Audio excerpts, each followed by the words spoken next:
Las primeras decisiones del día tienes más fuerza de voluntad. Las últimas decisiones del día tienes menos fuerza de voluntad. ¿Qué me va a hacer feliz? ¿Cuál es la vida que quiero vivir? Y para eso hay que pararse a pensar. Y mucha gente, el problema que tiene es que no se para a pensar. Todas las empresas que hay de fuera están trabajando para captar tu atención. Y entre ellas, Instagram, Facebook, YouTube, trabajan constantemente para que pases más tiempo en sus aplicaciones. Por lo tanto, no dejes que te dominen. Porque mucha gente se lamenta de es que yo no tengo mucha fuerza de voluntad. Como si la fuerza de voluntad fuera algo con lo que se nace o con lo que no se nace. Es algo que se construye. Así es como puedes aumentar tu fuerza de voluntad para perder peso. En este episodio lo que vamos a ver es principalmente qué es la fuerza de voluntad. Tienes que saber qué es si realmente quieres aumentarla.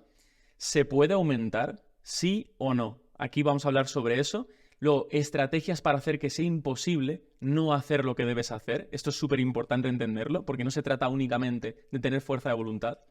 Y por último, quédate hasta el final porque al final del todo, al final del episodio, es cuando voy a aportarte la parte para mí más relevante de todo este podcast. Así que, lo primero de todo, entendiendo qué es la fuerza de voluntad. Debes entender, y esto me costó a mí captarlo, ¿no? Que la fuerza de voluntad es limitada y no es que haya personas que tienen más o menos fuerza de voluntad, pero quiero que te imagines la fuerza de voluntad como una botella, ¿vale? Cada día cuando te levantas, esa botella de agua, imagínate una botella de 5 litros de agua, está llena. Y al final del día, casi todos los días, se termina, ¿vale? Esa sería la fuerza de voluntad. Por lo tanto, las primeras decisiones del día tienes más fuerza de voluntad. Las últimas decisiones del día tienes menos fuerza de voluntad.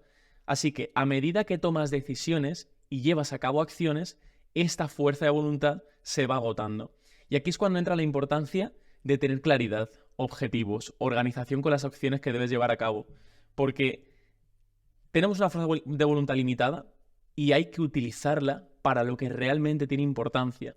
Y si tú no tienes claridad, si tú no sabes qué objetivos tienes, si no sabes realmente cuando te levantas qué acciones tienes que llevar a cabo en el día, va a ser muy difícil que hagas lo que debes hacer o va a ser muy fácil que dejes aquellas acciones realmente importantes para ti, para perder peso, para el final del día, cuando ya no tienes nada de fuerza de voluntad. Por lo tanto, esta parte es fundamental. No dejes lo importante para el final. Esa es la primera recomendación de este episodio. No dejes lo importante para el final. Respecto a la pregunta de ¿se puede aumentar la fuerza de voluntad? La respuesta es que sí. La respuesta rápida es que sí, ¿vale?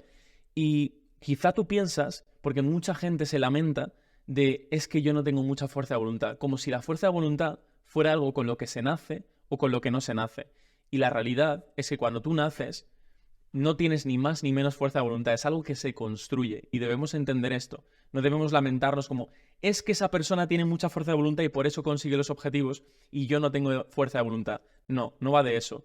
Va principalmente de claridad y segundo, de que se puede entrenar esa fuerza de voluntad. A más utilizas esa fuerza de voluntad, es como un músculo, más se fortalece, pero hay que entrenarlo. No viene de por sí. O sea, el músculo no es fuerte porque sí. El músculo está fuerte cuando lo entrenas. Pues la fuerza de voluntad, exactamente igual. Lo que sí que podemos hacer es que esa garrafa que te has imaginado al principio, de 5 litros, que sea de 6 litros, que sea de 7, que sea de 8 y que sea más potente y que tenga más capacidad. Eso sí que lo podemos hacer, ¿no? Entonces, una vez entendemos esto, lo primero que te quiero decir es que dejes de contarte historias y de autosabotearte.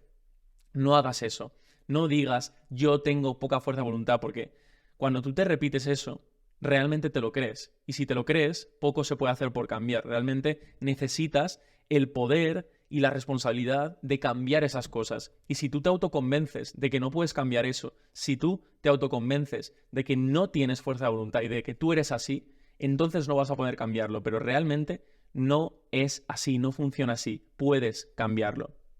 La gran diferencia que hay entre la gente que parece que tiene más fuerza de voluntad y la que no tiene tanta, no está en la fuerza de voluntad, sino en la claridad que tienen, en si tienen más claridad o menos claridad, en si realmente valoran lo importante o si realmente ni siquiera saben lo que es lo importante, ¿no?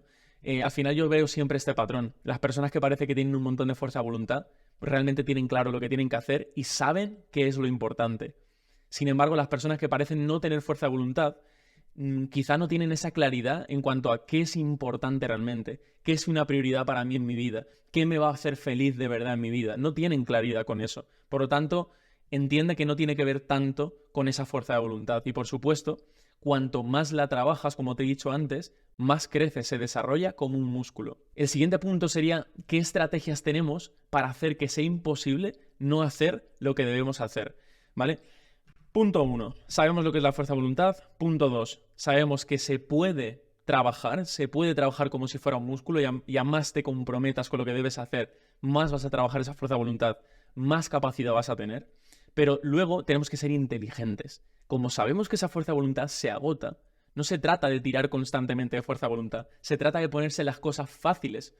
Algo que a mí me funciona muy bien y es una estrategia que me funciona increíblemente bien es que, por ejemplo, a mí cuando me levanto, me encanta, una de mis partes favoritas de la mañana es hacerme el café. Entonces, aprovecho eso como un anclaje para hacer algo que sé que es muy importante para mí, ¿vale?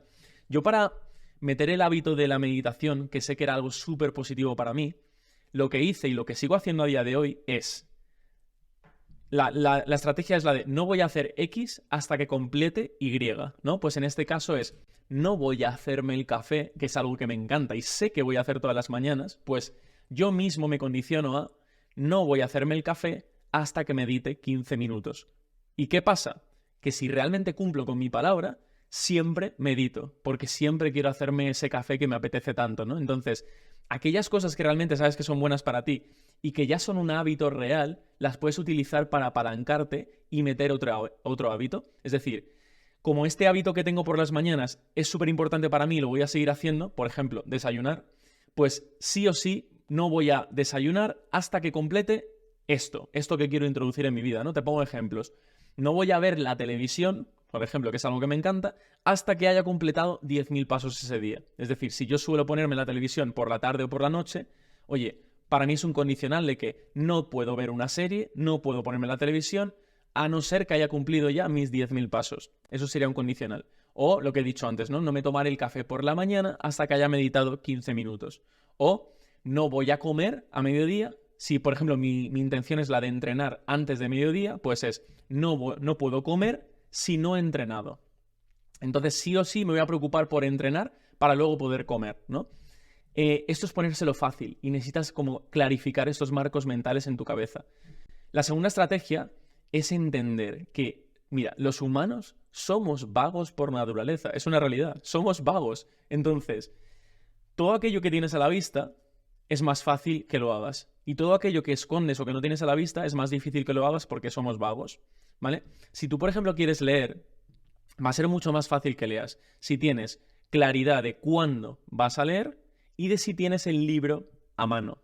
Si te lo pones en la mesita de noche, si te lo pones en la mesa donde te sientas a desayunar. Es mucho más fácil que acabes leyendo así que si tienes escondido el libro. Lo mismo pasa con algo que no quieres hacer. Imagínate que no quieres comer ultraprocesados. La opción más clara es no tenerlos en casa. Si no los tienes en casa, como somos vagos, puede que te apetezcan los ultraprocesados, pero si cada vez que tienes que comer un ultraprocesado tienes que bajar a la tienda o tienes que ir al supermercado a comprarlo, a la gasolinera o donde sea, puede que lo hagas, pero ya es más difícil porque probablemente digas, ¡puah, qué pereza ir a comprar esto, ¿no? Aunque me apetezca, porque somos vagos. Sin embargo, si lo tienes en casa y más si lo tienes a la vista, es más fácil que peques. Así que con esto te quiero decir que le des un par de vueltas a los hábitos que realmente quieres introducir en tu vida y de qué manera puedes hacer que sean más visibles, que sean más fáciles. Imagínate, por ejemplo, que tú quieres entrenar, ¿no? Todos los días, media hora.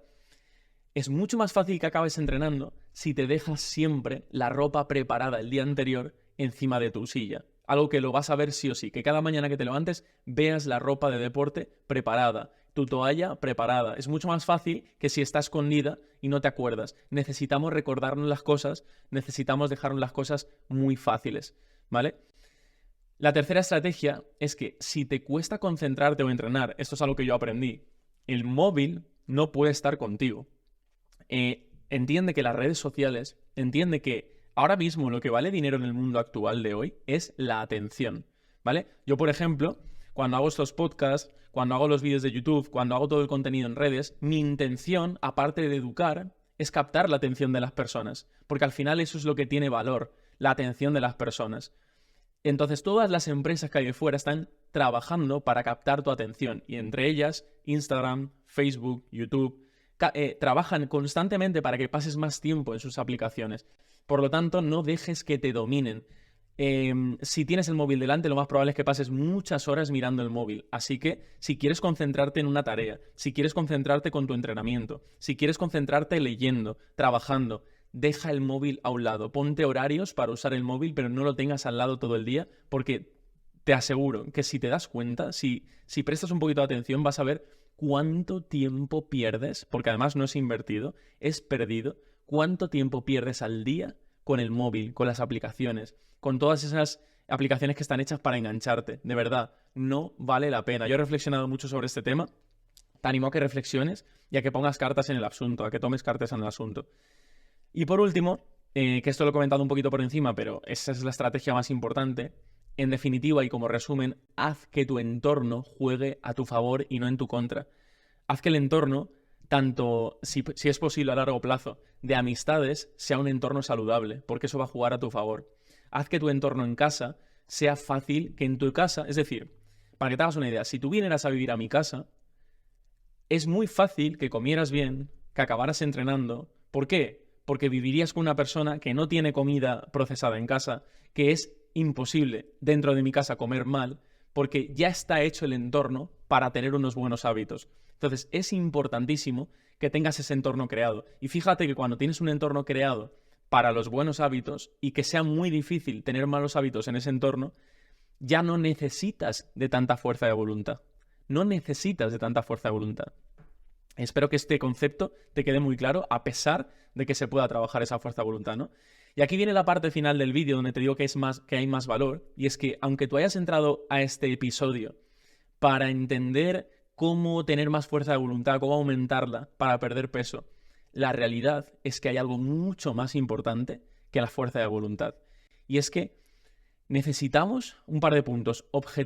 Todo esto es más importante que la fuerza de voluntad. Tener objetivos bien trabajados, ¿vale? ¿Qué significa bien trabajados? Que te tienes que parar. Que no basta con decir, quiero perder peso. Eso no es un objetivo. Eso no es un objetivo. Un buen objetivo es, oye, tengo claro lo que quiero conseguir porque, honestamente, sé que me va a hacer más feliz. Sé que perder peso me va a hacer más feliz. ¿Cuál es la vida que quiero vivir? Esos objetivos tienen que estar totalmente alineados con estas preguntas. ¿Qué me va a hacer feliz? ¿Cuál es la vida que quiero vivir? Y para eso hay que pararse a pensar. Y mucha gente, el problema que tiene es que no se para a pensar. Luego, ¿para qué? Una vez tienes esos objetivos es, ¿y para qué quieres conseguirlos? ¿Para qué quieres conseguir esos objetivos? ¿Lo tienes claro? Es decir, sí, quiero perder peso, vale, más definido. Durante este año 2024 quiero perder 10 kilos. ¿Para qué quieres perder esos 10 kilos? ¿Es solo por salud? ¿Es porque vas a tener más confianza en ti? ¿Es porque vas a vivir una vida mucho más plena? ¿Por qué es? ¿Para qué es? Tienes que definir eso. Eso es mucho más potente que tener más o menos fuerza de voluntad. De hecho, cuando tienes claridad con los objetivos y con tu para qué, misteriosamente aparece mucha más fuerza de voluntad. Y es que la fuerza de voluntad se recarga y se refuerza con claridad mental. Entre otras cosas, con claridad mental. Y hablando de claridad, pues tener claridad de lo que debes hacer para ahorrar energía, ¿vale? ¿Qué quiero decir? Que si no es lo mismo que te levantes por la mañana, luego dirás, es que tengo poca fuerza de voluntad, es que no es lo mismo que te levantes por la mañana y no tengas ni idea de lo que tienes que hacer, a que te levantes por la mañana y sepas perfectamente cuál es la primera acción que tienes que llevar a cabo y sepas que esas acciones te van a llevar a los resultados que tú quieres a medio y largo plazo. No tiene absolutamente nada que ver. Entonces, cuando tienes esa claridad, ahorras un montón de energía. No tienes que estar pensando en ¿y qué hago? ¿Y cuándo entreno? ¿Y qué entreno? Si tú sabes cuándo tienes que entrenar, te has fijado una hora y sabes perfectamente el entrenamiento que tienes que hacer, es mucho más fácil que acabes entrenando. Muchísimo más fácil. Y por último, el último punto, y con esto terminamos, y me parece el más potente es que no necesitas fuerza de voluntad cuando te enamoras del proceso, ¿vale? Y esto puede sonar al mundo de Yuppie y puede sonar a ¿qué me está contando José? Pero existe esto de enamorarse del proceso. Precisamente ayer tenía clase con mis guerreras en directo, ¿no? Y las que estaban más avanzadas y las que acababan de empezar preguntaban, ¿pero es posible enamorarse del proceso? y las guerreras más avanzadas estuvieron comentando, ¿no?, su experiencia, y la realidad es que sí, es posible enamorarse del proceso. Y te voy a contar más. Mejor dicho, es absolutamente imposible no enamorarse del proceso cuando lo sientes, ¿vale? Cuando de verdad llegas a sentir, después de un trabajo de compromiso, de disciplina, han pasado unos meses, has estado comiendo bien, cuidándote, teniendo objetivos claros, priorizándote, poniéndote delante, sabiendo decir que no. Llegas a un punto en el que sentirte lo plena que llegas a sentirte, cuando sientes eso de verdad, es imposible no enamorarte del proceso. Es absolutamente imposible no enamorarte de sentirte así. Es imposible que quieras volver atrás cuando experimentas eso, ¿vale? No quieres volver atrás. Y el crecimiento real engancha porque hemos nacido para crecer. Quiero que te quede esto clarísimo para terminar el episodio. El crecimiento real engancha porque es que hemos nacido para eso. Hemos nacido para crecer. Hemos nacido para progresar. Hemos nacido para sanar y entregarnos al proceso y disfrutar del proceso, ¿vale? Porque en la naturaleza lo que no se mueve se estanca. Si el agua no se mueve, se estanca. Si algo no crece en la naturaleza, es que está muerto. Y nosotros somos parte de la naturaleza y debes entender eso y grabártelo a fuego. Crecer es parte de nosotros, es parte de mí y es parte de ti.